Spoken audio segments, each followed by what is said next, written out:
Buenos días, hermanos, el Señor los bendiga.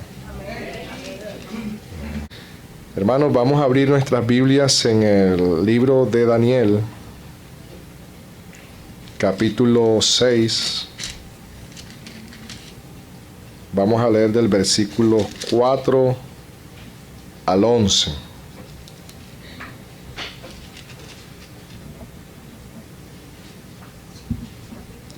Capítulo 6, versículos 4 al 11, lo voy a leer en la versión de las Américas. De pronto difiere un poco con la que tienen algunos de Reina Valera y todo lo demás. Dice las Escrituras de la siguiente manera: entonces los funcionarios y sátrapas buscaron un motivo para acusar a Daniel con respecto a los asuntos del reino, pero no pudieron encontrar ningún motivo de acusación ni evidencia alguna de corrupción, por cuanto él era fiel y ninguna negligencia ni corrupción podía hallarse en él. Entonces estos hombres dijeron: no encontraremos ningún motivo de acusación contra este Daniel, a menos que encontremos algo contra él en relación con la ley de su Dios. Estos funcionarios y sátrapas de común acuerdo fueron entonces al rey y le dijeron así: Rey Darío, viva para siempre. Todos los funcionarios del reino, prefectos, sátrapas, altos oficiales y gobernadores, han acordado que el rey promulgue un edicto y ponga en vigor el mandato de que cualquiera que en el término de 30 días haga petición a Dios u hombre fuera de usted, oh rey, sea echado en el foso de los leones. Ahora pues, oh rey, promulgue el mandato y firme el documento para que no sea modificado conforme a la ley de los medos y persas, que no pueda ser revocada. Por tanto, el rey Darío firmó el documento, esto es, el mandato. Cuando Daniel supo que había sido firmado el documento, entró en su casa, en su aposento superior que tenía ventanas abiertas en dirección a Jerusalén, y como solía hacerlo antes, continuó arrodillándose 3 veces al día, orando y dando gracias a Dios, dando gracias delante de su Dios. Estos hombres de común acuerdo fueron y encontraron a Daniel orando y suplicando delante de su Dios. Amén. En la mañana de hoy el sermón tiene por título: la identidad del creyente en medio de una cultura pagana. Y hermanos, una sociedad se caracteriza por los valores que ha desarrollado a lo largo de la historia, dando como resultado una identidad cultural, entendiendo como identidad cultural el conjunto de conocimientos, ideas, tradiciones y costumbres que caracterizan a un pueblo, a una clase social, a una época, etc. La cultura también se refiere al conjunto de bienes materiales y espirituales de un grupo social transmitido o que se van transmitiendo de generación a generación a fin de orientar las prácticas individuales y colectivas de una sociedad. Incluye el lenguaje, proceso, modos de vida, costumbres, tradiciones, hábitos, valores, patrones, herramientas y conocimiento. Se dice que la función de la cultura es garantizar la supervivencia y facilitar la adaptación de las personas en el entorno. Dios, desde el Antiguo Testamento, ha entregado a través de sus mandamientos valores y principios a su pueblo, que vivido a través de la historia han establecido una identidad, y estos principios y valores no van del hombre hacia Dios, sino de Dios para el hombre. De cómo debemos de vivir para la gloria de Dios, de cómo debemos de adorar a Dios, Él mismo ha establecido las reglas, las normas y ha establecido la ley, cómo debe de hacerse, para poder honrarlo a Él de la forma correcta, adorarlo a Él de la forma correcta y vivir para Él de la forma correcta. Y tan serio, hermanos, es esto que el Señor castigaba severamente a su pueblo bajo el Antiguo Testamento cuando el pueblo imitaba o hacía o vivía de acuerdo a las costumbres de las naciones paganas que lo rodeaban. La enseñanza de hacer o querer tener una identidad con relación a los pueblos paganos es tan seria, hermano, tan seria, que el Señor castigaba a su pueblo. No es un tema muy ligero. Y hermano, un modus operandi que podemos ver en las narraciones de las Escrituras es que las culturas paganas, cuando uno habla de paganismo, son cuestiones que no van de acuerdo a los principios bíblicos. Entonces, las culturas paganas presionaban a los santos o a los hijos de Dios para cambiar sus valores o principios de la forma de adorar al Dios vivo, y muchas de estas presiones por parte de estas culturas paganas se daban cuando las condiciones eran adversas. Y en esta mañana estaremos hablando de un personaje bíblico que nos dejó una gran enseñanza de cómo se debe conservar la identidad cristiana en medio de un mundo pagano. Y este es Daniel.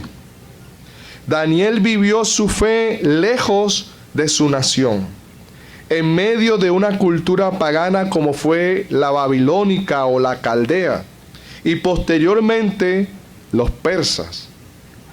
En muchas ocasiones su situación fue adversa. Sus enemigos buscaban el modo para que Daniel cambiara sus principios bíblicos de adorar a Dios, imponiendo leyes que ellos podían cumplir en su cultura pagana, pero Daniel no. Daniel fue un creyente que desde su juventud le cambió la vida. No viviendo en la libertad que se ofrecía en Jerusalén o en Judá para adorar a su Dios, al Dios de Israel, sino que él estaba en cautiverio, estaba en el exilio, viviendo en medio de una cultura pagana con enemigos de la fe bíblica, los cuales usaron su influencia como consejeros en la corte del rey para promulgar decretos o leyes que afectarían en este caso solo a Daniel o a los judíos que allí estaban. Estos enemigos se aprovechaban de su condición de ser mayoría y en ocasión para coartar la libertad de la vida religiosa o devocional de los creyentes que allí estaban, imponiendo un cambio en su forma de adorar al Dios vivo, queriendo llevar a cambiar sus principios bíblicos por normas nacidas de corazones paganos.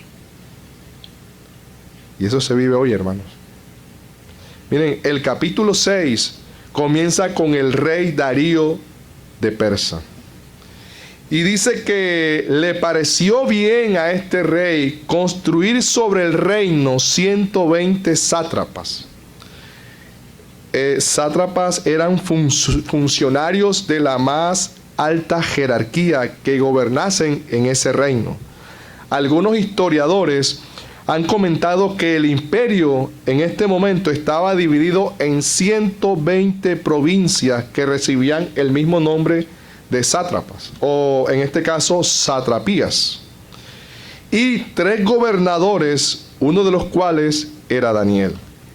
Los sátrapas tenían que rendir cuenta a los gobernadores. El rey estableció esas figuras de autoridad para gobernar, para que el reinado de él no fuese perjudicado, en ese sentido que no tuviera pérdida financiera o problemas económicos y hubiese una buena administración. Usted puede leer eso en los primeros versículos. Esto demostraba, hermano, la habilidad e integridad que debían de tener los gobernadores en ese momento. En especial Daniel. Daniel sobresalía en sabiduría en medio de todos ellos. Daniel era el ejemplo, entre los sátrapas y gobernadores, porque en él había un espíritu superior. Y el rey pensó en poner a Daniel sobre todo el reino. Figúrense, este reino persa era caracterizado por el tema de la escritura. Ellos fueron los que comenzaron a desarrollar todo este tema, la contabilidad, la medicina, el calendario solar que nosotros conocemos. Ellos fueron uno de los que comenzaron a impulsar todo esto, las exportaciones de tela y de mucho oro. Había toda una estructura monárquica y gubernamental. El rey, los gobernadores, los sátrapas, principales, capitanes y una organización legal. Eso se puede ver en el mismo código de Hammurabi, que pertenecía también a esta cultura, que era todo un conjunto de leyes que tenía el imperio, ese mismo código de Hammurabi, y eso viene de esta cultura. Ahora bien, a pesar que Daniel se encontraba en tierra extranjera, en una cultura diferente a la judía, él no tenía problema en trabajar o convivir en medio de ella. Con los persas estaba tranquilo. Él era un buen ciudadano, un buen trabajador, de buen testimonio. Era fiel al cargo. No había corrupción comprobable en las funciones que Daniel ejercía en medio de ellos. Se puede decir que era un esclavo de primera clase, porque él estaba en cautiverio. Y hermano, el versículo 4 de nuestro texto de Daniel, capítulo 6, dice: entonces los gobernadores y sátrapas buscaban ocasión para acusar a Daniel en lo relacionado al reino, mas no podían hallar ocasión alguna o falta, porque era fiel y ningún vicio ni falta fue hallado en él. Hermanos, Daniel despertó celos. Él, o la proyección laboral o servicio que iba a prestar Daniel, sería así algo como el primer ministro. Iba a estar por encima de todos ellos. Iba a ser colocado por encima de todos. Figúrense, un esclavo que no era de las raíces de este imperio, iba a ser colocado por encima de todos ellos. El texto que hemos leído habla de un buen testimonio, intachable, sin acusaciones. Daniel cumplía con todo, como trabajador, como ciudadano, respetando las convivencias en medio del imperio donde él se encontraba. Figúrense, los impíos, en medio de su propia cultura pagana, no encontraron algo, hermanos, para poder acusar a Daniel.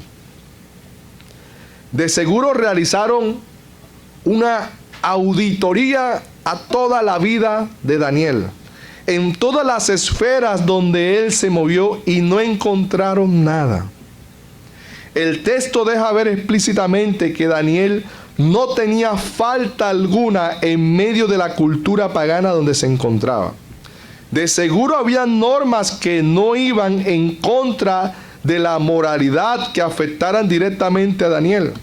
Quizás habían en medio de este imperio normas de convivencia, que era el respeto y la tolerancia en medio de las diferentes religiones que allí habían y de los dioses. Y esto se puede decir porque los persas habían conquistado a los babilónicos o caldeos, y este imperio tenía bajo su dominio diferentes naciones, diferentes pueblos o provincias. Era un imperio politeísta.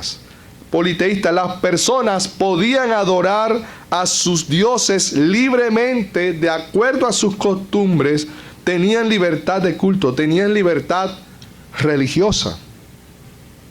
Hoy pasa lo mismo. Bajo ese contexto es que nosotros podemos ahora entender un poco más el versículo 5. Miremos lo que dice el versículo 5 de nuestro texto base.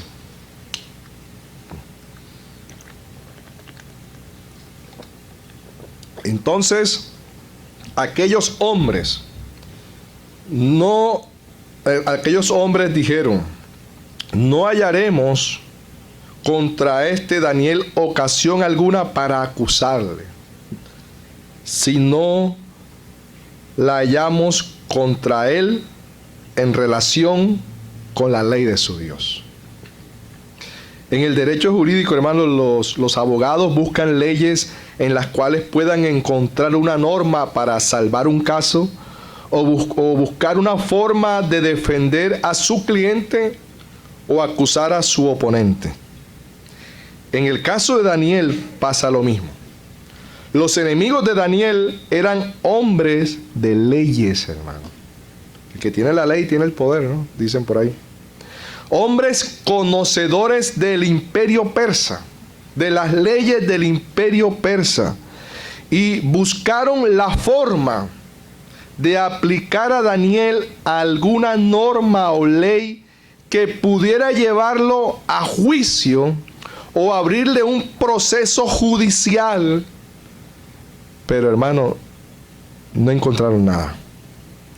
Para colmo de estos hombres, que supuestamente eran los que manejaban las leyes y que impusieron esta ley arbitraria, para el colmo de ellos, el nombre de Daniel, ¿saben qué significa? Dios es mi juez, Dios es mi justicia. Figúrense. Pero como buenos conocedores de las leyes, hermano, estas personas encontraron la forma de aplicar un decreto que perjudicara a Daniel. Y fue un decreto en contra de la ley de su Dios. Ese texto muestra implícitamente que estos hombres sabían que Daniel no era fácil de sobornar y que él tampoco iba a cambiar o vender sus principios aprendidos desde su niñez con relación a su Dios. También sabían que Daniel estaría dispuesto a entregar su propia vida por su Dios. Y ellos decidieron crear un edicto real. Hermano, y no porque Daniel iba a negar la fe en Dios, porque ellos sabían que él no la iba a negar. Ustedes saben por qué sacaron ellos el edicto. Sino porque como sabían que Daniel no iba a doblegar su fe o iba a ceder, ellos lo sacaron con tal de quitarlo de en medio y aplicarle una sentencia de muerte y así librarse de él. La ley no era para forzarlo a él a negar su fe, no, la ley era porque ellos sabían que Daniel no iba a ceder. Y ellos decían, bueno, el que la rompa sea echado en el foso de los leones, aplicándole la sentencia de muerte. Eso era lo que buscaban ellos, desaparecer la fe de Daniel a través de aplicarle muerte. Hermano, y allí es cuando nosotros vemos, ahora veamos el verso 6 al 9. Dice nuestro texto base de Daniel.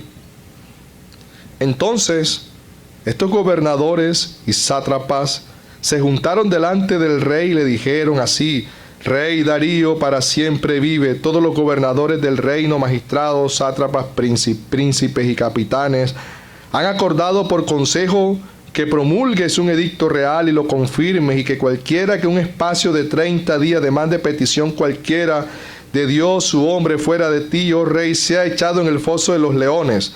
Ahora, oh rey, confirma el edicto y firma para que no sea revocado conforme a la ley de Media y de Persia, la cual no puede ser abrogada. Firmó pues el rey Darío el edicto, y la prohibición. Hermano, hay que entender el contexto en que se da este edicto o decreto. En este mundo pagano, el rey era visto o venerado como la encarnación de una deidad, la manifestación viva de los dioses. Así eran vistos ellos, así eran vistos los faraones y así era visto este rey. Nosotros muchas veces decimos, uy, qué pueblo tan pagano, sí, pero esta era la condición en que ellos veían todos estos temas. Y lo veían como un intercambio, como el mediador o el representante de todos los dioses aquí en la tierra o en el imperio donde se encontraban. Entonces, la ley resultaría razonable para los pueblos que eran gobernados por el imperio, ya que estos pueblos eran politeístas y realizaban culto al emperador o al rey, que equivalía a realizar peticiones a sus mismos dioses.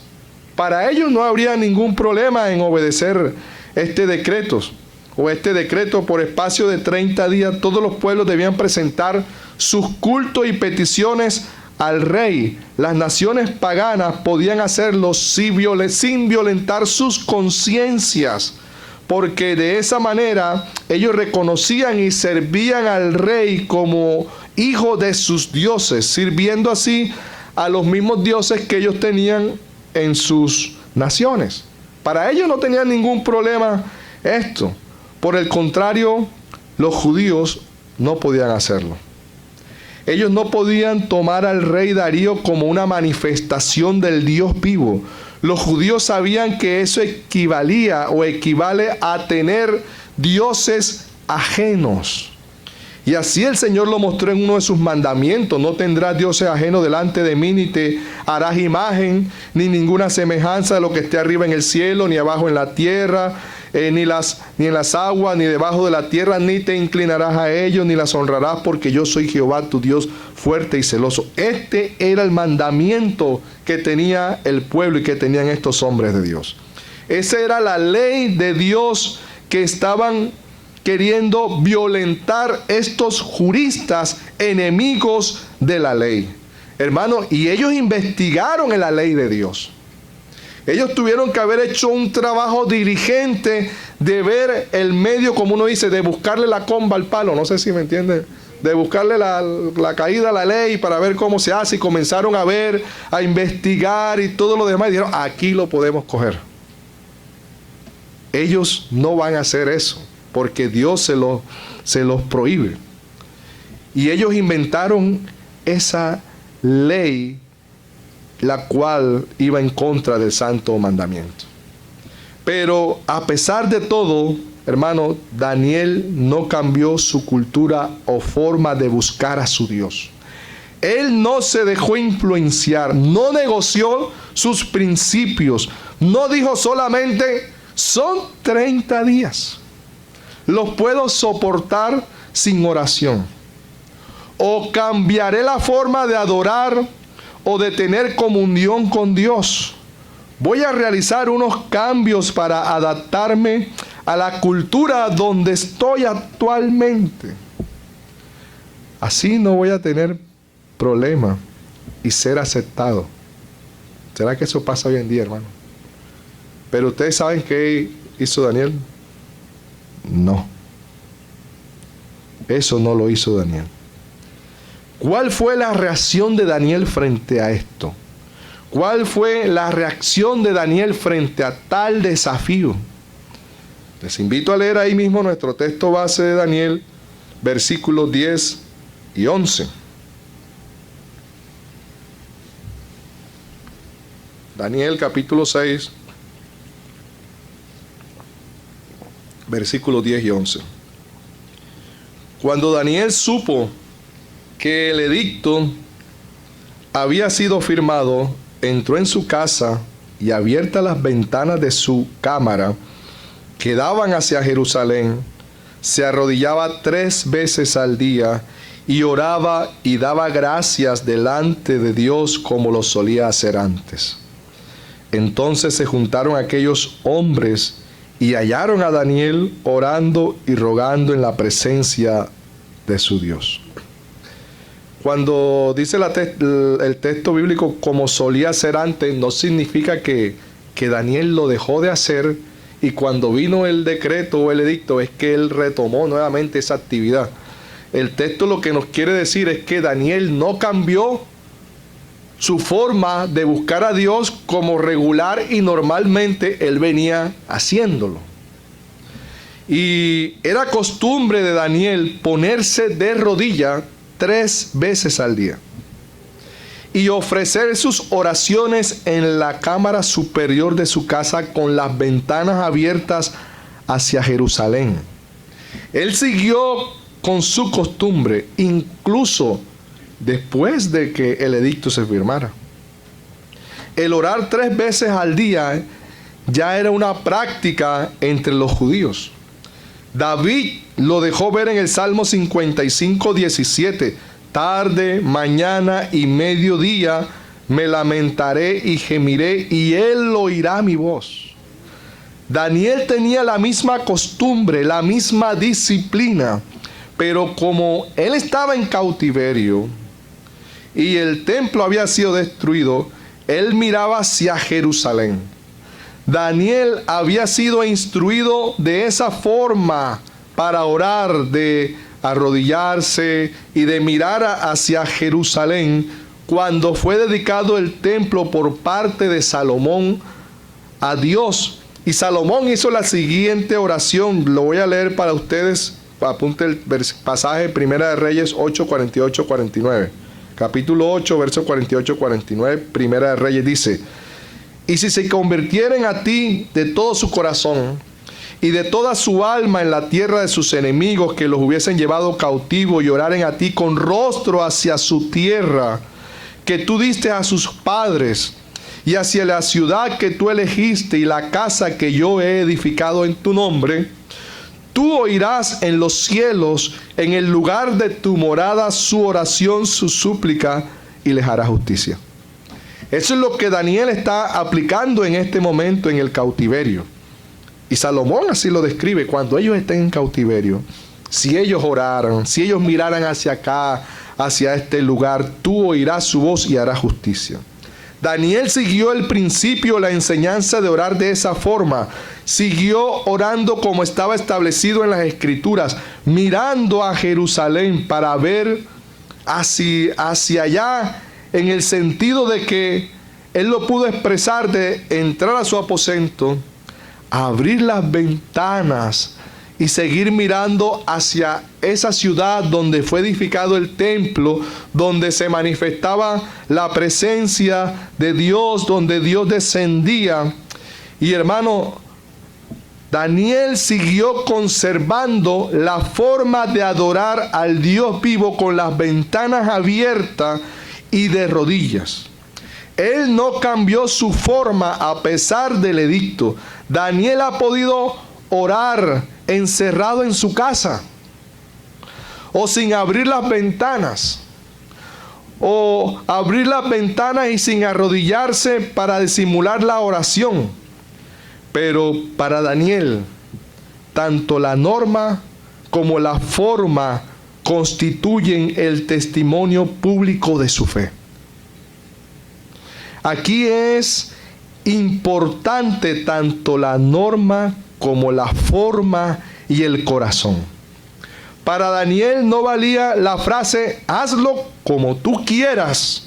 Lo importante es la actitud del corazón. No sé, hermanos, si usted ha escuchado esto. Hazlo como tú quieras, lo que importa es la actitud del corazón.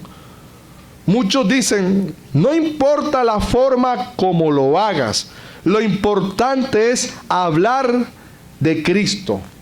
Hermanos, y se han visto unas barbaridades a través de esto. Una cosa es la forma y otra muy diferente son los medios. Y hay que tener esto claro. Muchos han confundido estos términos de tal manera que han desdibujado principios teológicos en las Escrituras que Dios ha dado a su pueblo para guardar su identidad o el cristianismo en medio de una cultura pagana, pero Nosotros como cristianos, como creyentes, hermanos, nos estamos amoldando a lo que la cultura pagana nos está diciendo. Hay algo muy particular en este texto, y es el contexto y el tiempo en que se daba la oración de Daniel. Hermano, si usted conoce un poco de historia de Israel, Judá había sido asolada. El templo de Jerusalén estaba en ruinas. Estaba destruido. Lo habían saqueado, se llevaron sus copas de oro y todo lo que estaba en los utensilios que estaban en el lugar santo, santísimo, y todo lo demás fue tomado por los babilónicos. No habían sacerdote en el templo, mucho menos sacrificio. No había ninguna actividad religiosa en el templo porque estaba en ruinas. Pero Daniel oraba 3 veces al día mirando a Jerusalén. Y Jerusalén más o menos estaba a una distancia de 394 kilómetros de ese lugar. Pero, ¿por qué oraba 3 veces mirando hacia su tierra? ¿Por qué oraba 3 veces mirando hacia el templo? Los salmistas registran que David oraba de mañana, mediodía y de tarde, Salmo 55, 17. Daniel también oraba 3 veces. Varios comentaristas bíblicos dicen que la costumbre de oración de los judíos era de acuerdo a los sacrificios. Muchos dicen que Daniel oraba a la hora tercia, a la hora sexta y a la hora nona. En ese orden eran o son las 9 de la mañana, las 12 del mediodía y las 3 de la tarde. Bajo ese orden, Daniel tenía por costumbre orar de acuerdo a la hora de los sacrificios que se solían hacer en el templo cuando éste funcionaba. De mañana, al mediodía y de tarde. Hermano, todos los detalles que están en la Biblia tienen su significado. El edicto decía que ninguna persona demandase petición de cualquier dios u hombre fuera del rey. En pocas palabras, el rey en ese momento era la encarnación, el mediador, el representante de los dioses ante los hombres. Pero para la teología judía, eso no encajaba. Ellos habían visto esa mediación hacia Dios. ¿Por medio de qué? De los sacrificios. En este caso, del Cordero, quien mediaba justicia entre Dios y el hombre. Dios hacía justicia por medio del Cordero. Castigaba el pecado en el Cordero. Y el pueblo era temporalmente absuelto. Daniel buscaba esa justicia. Él esperaba la respuesta del cielo por justicia. La oración de Salomón en la dedicación del templo fue: tú oirás en los cielos, en el lugar de tu morada, su oración y su súplica, y les harás justicia. La justicia que esperaban los judíos, en este caso todos estos hombres, era la redención de Israel como nación dominante. Que les hiciera justicia ante las demás naciones por medio del Mesías. Otro rey como David, pero otros vieron la trascendencia original de esta redención por medio de una víctima, un sustituto, un cordero, y en este caso el cordero de la justicia de Dios, quien les daría la libertad de la esclavitud, del cautiverio, le daría la redención eterna. Hermanos, Daniel esperaba el cumplimiento de esa justicia divina. Él lo estaba mirando por fe a la distancia, hermanos. Me inclino a decir que Daniel estaba viendo por fe al verdadero mediador, representante de Dios y encarnación de Dios, la verdadera justicia de Dios ¿Saben a quién estaba viendo él? A Cristo. Él estaba viendo a Cristo. El Señor Jesús, hermano, fue crucificado. Y según un comentario y la historia, desde las 9 hasta qué hora? Hasta las 3 de la tarde. Los sacrificios, ¿a quién apuntaban? A nuestro Señor Jesucristo, al Cordero. Daniel, ¿a quién miraba en Jerusalén o en el templo a la hora de su oración de los sacrificios? Miraba por la fe al Dios libertador, al Redentor, al Dios de justicia. Desde el Antiguo Testamento, Daniel tenía puestos los ojos en esa salvación. Daniel fue un profeta de Dios y él sabía de ese Redentor. En una de sus profecías habla del Hijo del Hombre. La primera carta del apóstol Pedro, capítulo 1, versos 10 y 11, vayamos allá y le invito a que lo lea para que entienda el sentido de Daniel. Primera de Pedro, capítulo 1, versos 10 y 11.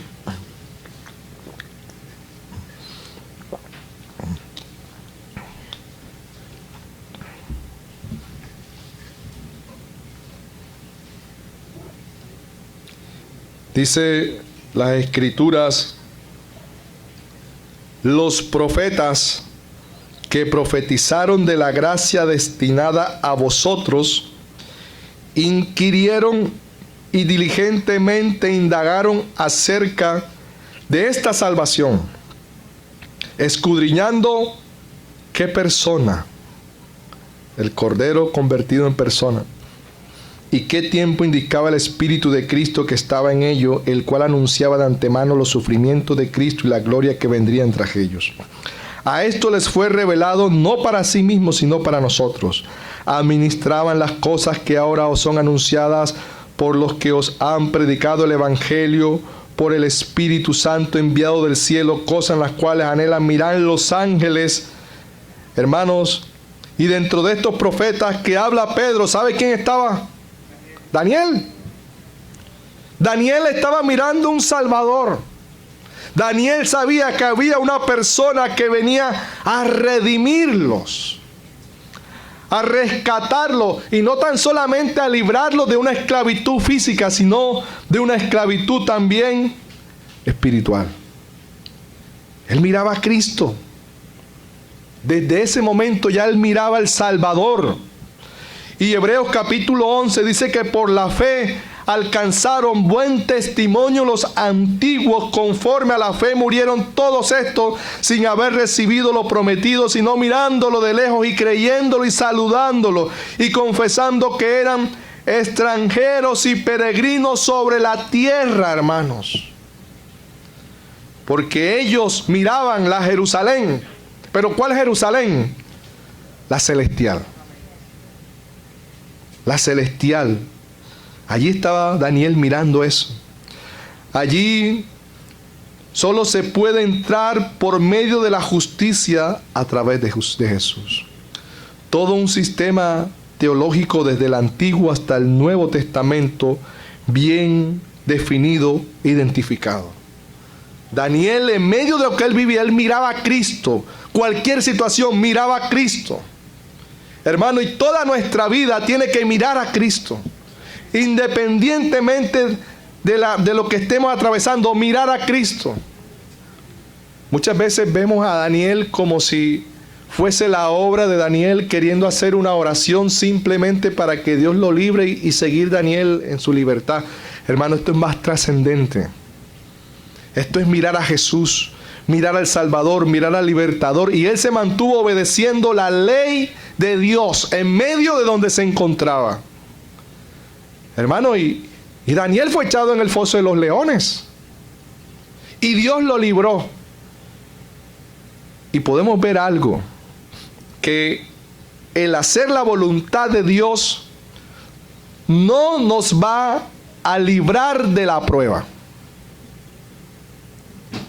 Hacer la voluntad de Dios no nos va a librar de la prueba, pero hacer la voluntad de Dios nos da la garantía de salir de la prueba.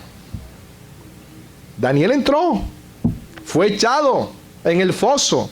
Sadrach, Mesach y Abednego fueron echados al horno.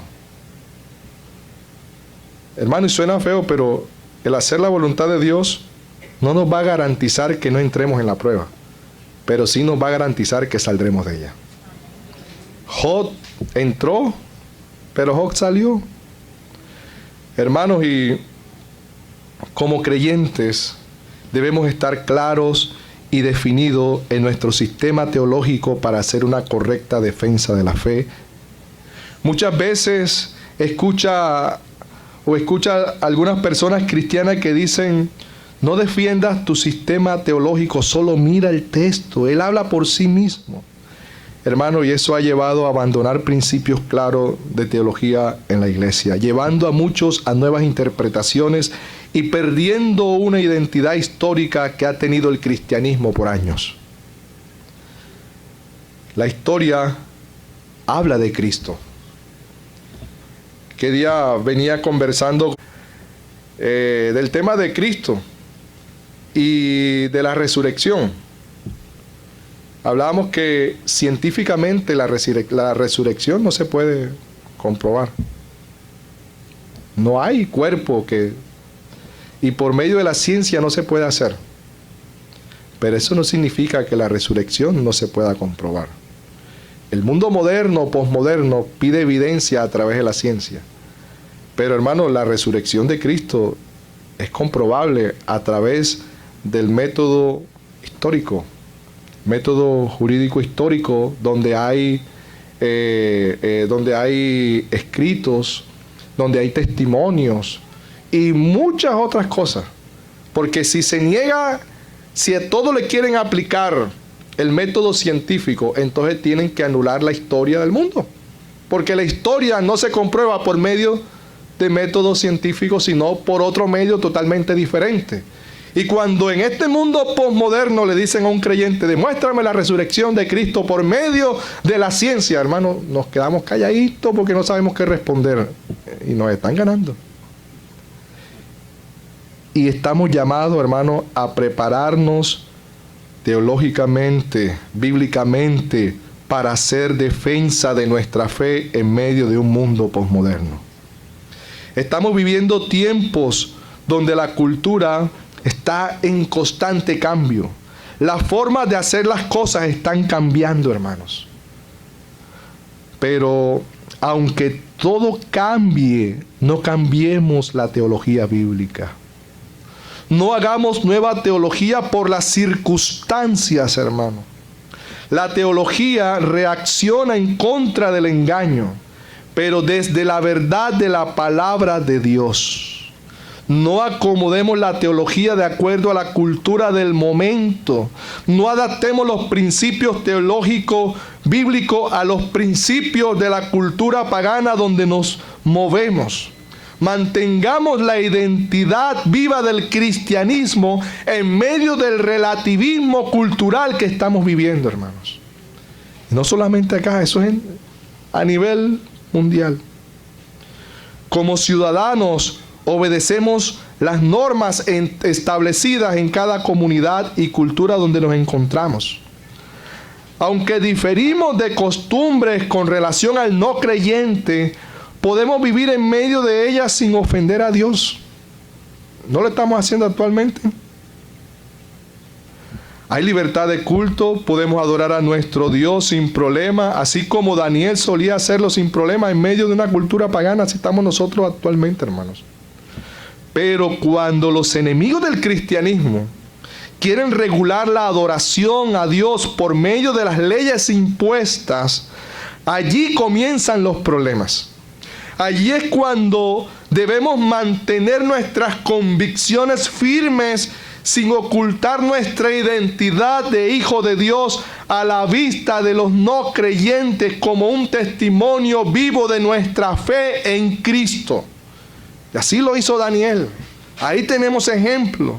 Miremos a los antiguos, ellos son nuestros testigos. Daniel y los demás jóvenes judíos que estaban en cautiverio, se les sometía a un proceso de socialización, culturalización, contextualización. Si usted mira toda esa historia que hay ahí, para este fin se les había preparado un currículum académico que enfatizaba las áreas de cultura, de lenguaje, matemática, aritmética, y el confrontar y el conocer esa cultura seguramente en estas personas provocaría un choque con la propia suya, con la propia de ellos, perdón, la redundancia. Pero el preservar sus propios valores culturales era algo que demanda o le demandaba serias decisiones. Mis hermanos, no dejemos que estos tiempos posmodernos cambien los principios bíblicos y la forma de adorar a nuestro buen Dios como iglesia local que somos. Así como Daniel miró a Cristo por fe y no negoció sus convicciones cristianas, así nosotros debemos ver a Jesús y no negociar nuestros principios en medio de una cultura paganizada. Amén. Les invito a orar. Padre nuestro que estás en los cielos, gracias, Señor, porque tu palabra es viva y es eficaz. Tu palabra nos habla, nos enseña, y ayúdanos, Señor, a ponerla por obra cada día. Ayuda a mis hermanos, ayuda a Lumbreras, Señor, a continuar siendo ese testimonio bíblico, ese faro de luz en medio de las tinieblas. Ellos están en tus manos, Padre, son tu iglesia, tú moriste por ellos. Y tú los preservarás hasta el día de Jesucristo. Gracias por este momento, Dios. Te damos en el nombre de Jesús. Amén.